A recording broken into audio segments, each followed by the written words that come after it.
Shall we begin? So today is one of a continuing series of programs sponsored by the Japanese American National Library. I'm Ben Kabashigawa, President of the Board, and Carl Matsushita, Executive Director of the library. And our speaker today is Tina Takemoto, who's Associate Professor at California College of the Arts. The reason we asked her for a program was I saw last year a short video that she had done on Jido, the topic for the talk today. And so we're inviting her to talk more about the background of this video and her own work. I note that the video that you will be seeing received an award as a Best Experimental Film Jury Award in the Austin Gay and Lesbian Film Festival.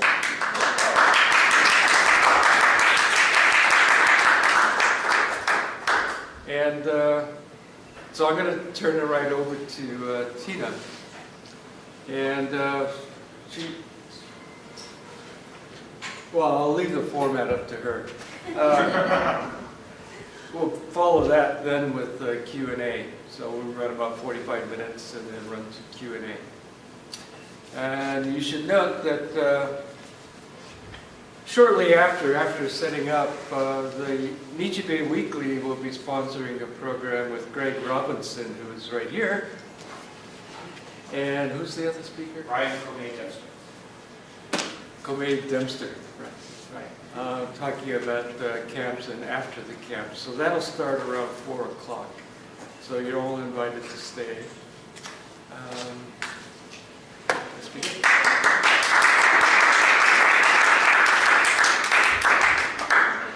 Hi, thank you so much. And thank you to the Japanese American National Museum. Thank you to Ben and Carl and everyone else for inviting me here. And so today I'm mostly going to focus on research around Jiro Onuma, a gay Japanese American gay Issei who was incarcerated at the age of 38. But I thought that I would begin by talking about some of my previous work, which is on a very different topic, which has to do with interventionist art and a critique of art world Orientalism.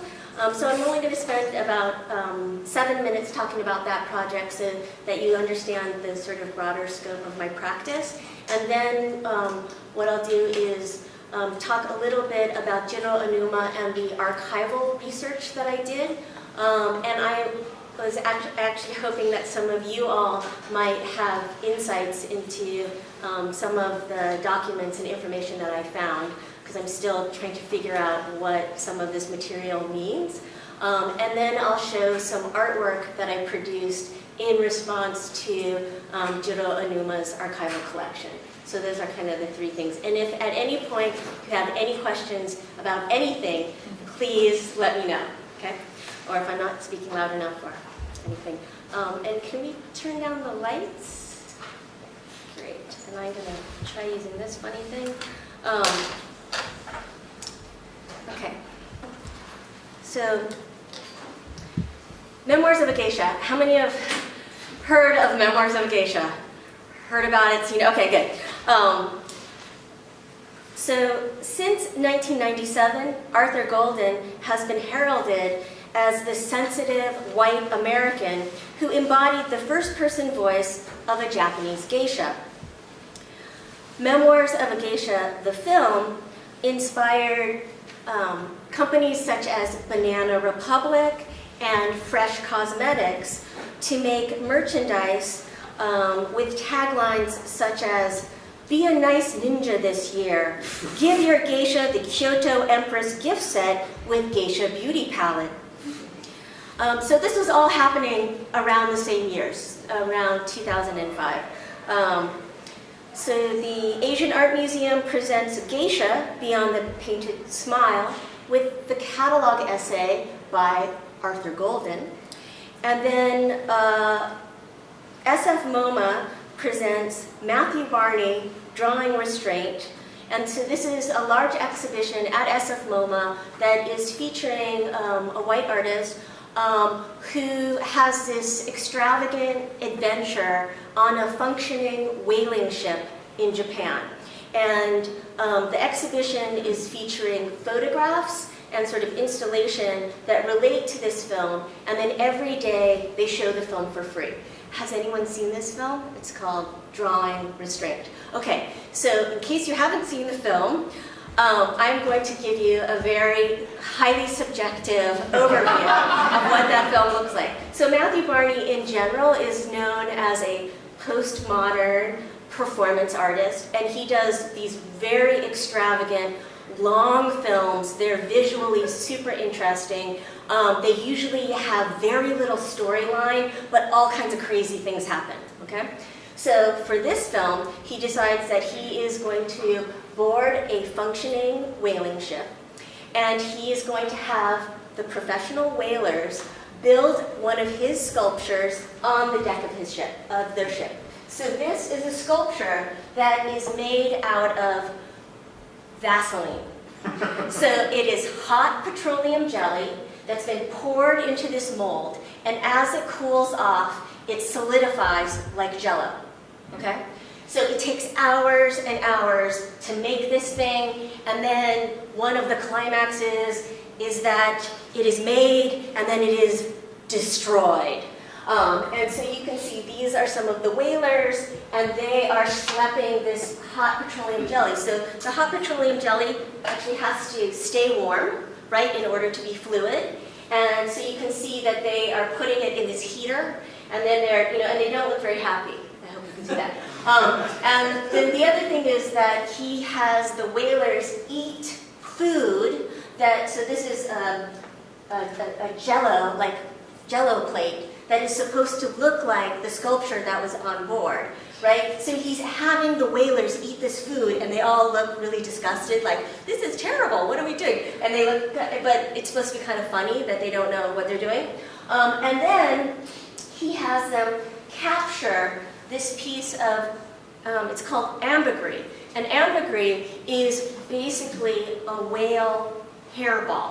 So whales, they can't digest all the stuff that they take in, so occasionally they throw up this thing that floats on the water, and it's a big log of stuff. And it's actually valuable because they used to use some of it to make perfume and things like that. So ambergris was a special ingredient for a lot of perfume.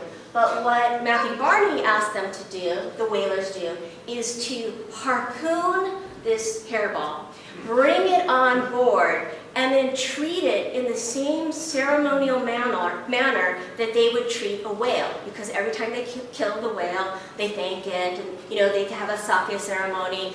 And so he had them do all this with this hairball. And then again, it's for the delight of the Western viewers. But the main storyline is the two Occidental guests, and he names them the male Occidental guest and the female Occidental guest. So Matthew Barney, the artist, is the male Occidental guest. He arrives on the ship in this big furry coat, and he's got a lot of facial hair, and he looks kind of like a grizzly man. And then he gets on board, and this Japanese man bathes him and shaves him and then dresses him. And meanwhile, his partner, who is actually his wife, BJORK, the singer, who's kind of famous. And so she also arrives in this cute little outfit, and then she goes into a separate chamber, and she's bathed, and then, so in separate chambers, they're both being dressed in these elaborate kimonos that are sort of meant to look like Shinto bridal or sort of wedding ceremony outfits, but they're made out of mammal hide, so it's horse hide and kelp and all these kind of, quote, exotic materials. Okay, so they're dressed in this elaborate manner, and then they meet in this tea room that is below deck. So they're sitting in this tea room, and this Japanese man is telling about the history of the ship through this song. And then he leaves, and then at the climax of the film, there's a huge storm, and their chamber starts filling with hot petroleum jelly.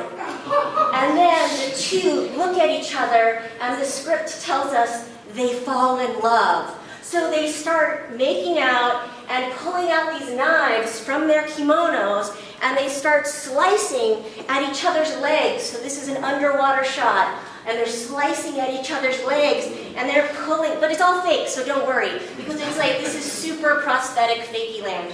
But they're taking the bits of flesh, and they're feeding it to each other like tuna sashimi. And so it's like, right? And then they're making out and feeding each other their legs, and then you see the shots, and then their legs are just these little tiny chicken bones, right? And then, miraculously, they develop blowholes on the backs of their necks, and they grow whales' tails. And they have his and her whales' tails, right? And we see this as an underwater shot. And then, the very last shot, we see the newlywed whales swimming together behind the ship, headed towards Antarctica. That's the film.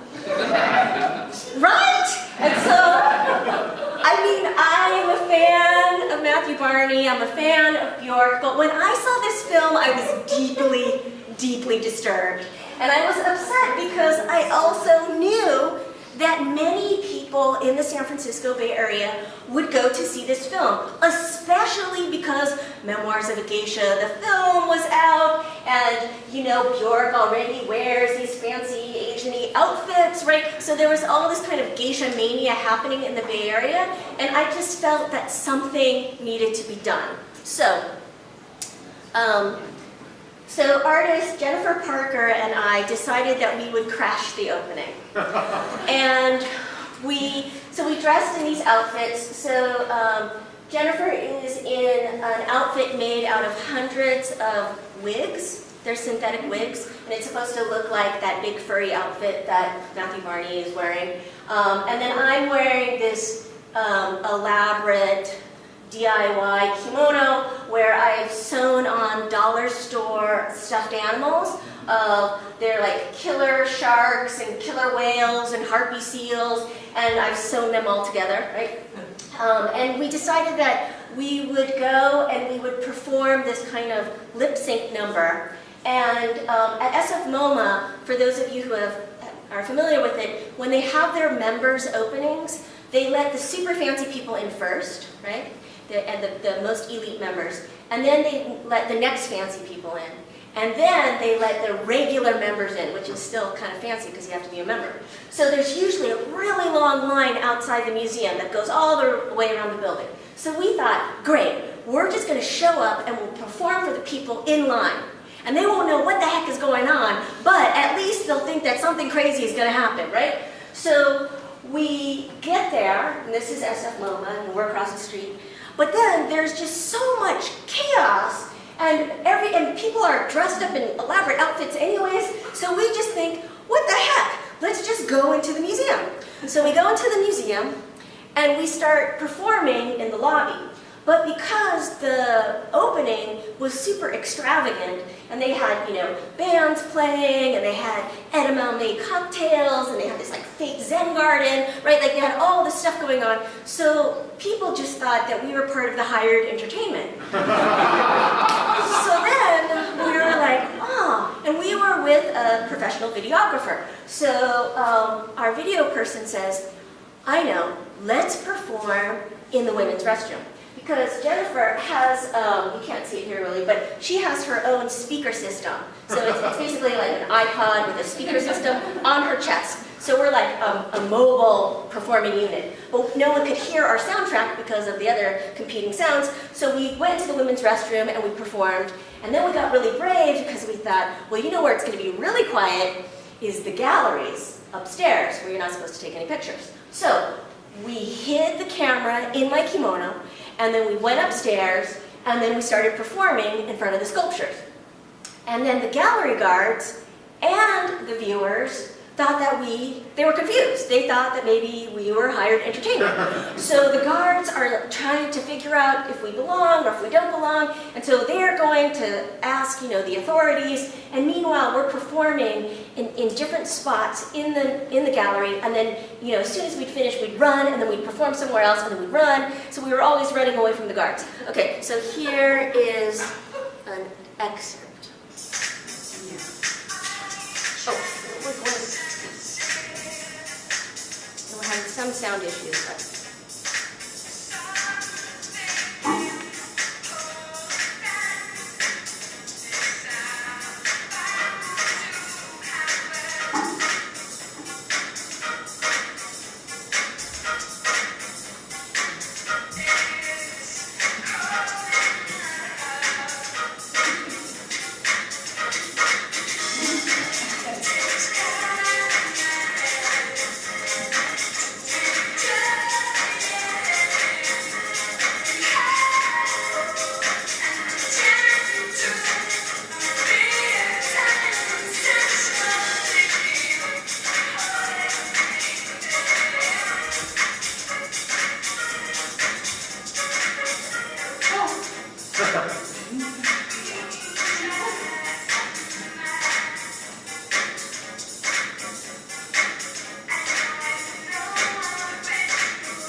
In my wig.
Okay, so the main goal of our performance was to call attention to the absurd Orientalist storyline in which Westerners go to Japan to drink tea, fall in love, and turn into whales. And, and on the one hand, we were really excited that we were able to perform in so many places. But this project did leave me with two questions. First, if a guerrilla performance takes place but is not legible as an intervention until it appears on YouTube a couple weeks later, does it still function as an intervention?